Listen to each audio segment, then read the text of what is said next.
द्रव्य यज्ञ, तपोयज्ञ, योग यज्ञ और स्वाध्याय रूप ज्ञान यज्ञ, ये सब तो स्वर्ग प्राप्त करा देते हैं। पंडितों ने ज्ञान यज्ञ को ही सत्कर्म मुनिदायक कर्म बताया है। श्रीमद् भागवत का पारायण वह कर्म है। इसका गान शुकादि महानुभावों ने किया है, सुखदेव जी ऋषि आदि ने किया है। इससे ज्ञान वैराग्य का कष्ट मिटेगा और भक्ति माता को आनंद होगा। सिंह की गर्जना सुनकर जैसे भेड़िए भाग जाते हैं, वैसे ही श्रीमद् भागवत महापुराण जो मैं आपको सुना रहा हूं, इस श्रीमद् भागवत महापुराण की गर्जना सुनकर कलयुग के सारे दोष पाप निवृत्त हो जाते हैं, भाग जाते हैं, खत्म हो जाते हैं। नारद जी ने कहा कि मैंने वेद वेदांत की ध्वनि सुनाई, गीता पाठ सुनाया, किंतु फिर भी ये भक्ति ज्ञान वैराग्य नहीं जग पाए। ऐसी स्थिति में श्रीमद् भागवत सुनाने से वह ज्ञान यज्ञ, ये सब तो स्वर्ग प्राप्त करा देते हैं।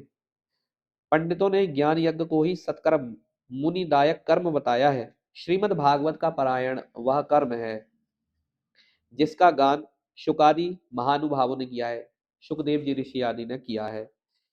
इससे ज्ञान वैराग्य का कष्ट मिटेगा और भक्ति माता को आनंद होगा।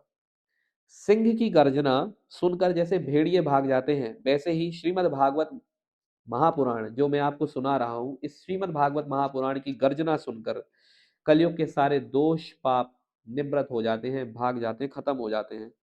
नारद जी ने कहा कि मैंने वेद वेदांत की ध्वनि सुनाई, गीता पाठ सुनाया, किंतु फिर भी ये भक्ति ज्ञान वैराग्य नहीं जग पाए। ऐसी स्थिति में श्रीमद् भागवत सुनाने से वह कैसे प्रसन्न होंगे, कैसे उनका स्वास्थ्य ठीक होगा, क्योंकि श्रीमद् भागवत तो वेद शास्त्रों का ही निचोड़ है। क्योंकि कथा श्रीमद् भागवत की प्रत्येक श्लोक और प्रत्येक पद में वेदों का ही तो सारांश है। सनकादि ऋषि ने कहा कि श्रीमद् भागवत की कथा वेद और उपनिषदों के सार से बनी है, यह सत्य है। पर एक एग्जाम्पल के अकॉर्डिंग उन्होंने समझाया है। उन्होंने कहा कि जैसे केले के पेड़ में जड़ से लेकर पत्तों तक रस रहता है, परंतु वह रस डायरेक्टली हम कंज्यूम नहीं कर पाते। आप और हम केले के पत्ते को खाकर केले का स्वाद नहीं ले पाएंगे। आगे चलकर उन्होंने कहा है कि जैसे ईख यानी गन्ना, गन्ने में आगे पीछे बीच में रस रहता है, परंतु अगर उसे निचोड़ कर पिया जाए तो ज्यादा मीठा लगता है। वैसे ही दूध में घी रहता है, पर घी का अलग से टेस्ट नहीं आएगा जब तक कि आप घी को निकाल ना लें।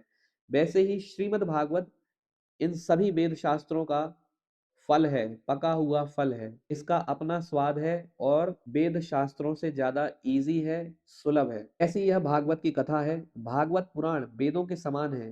व्यास देव जी ने श्रीमद् भागवत को लिखा और आपने ही व्यास देव जी को, श्री वेद व्यास जी जिन्होंने सारे शास्त्रों को लिखा है, तो आगे सनकादि ऋषियों ने कहा कि हे नारद जी, आपने ही तो उनको यह स्मरण कराया था कि श्रीमद् भागवत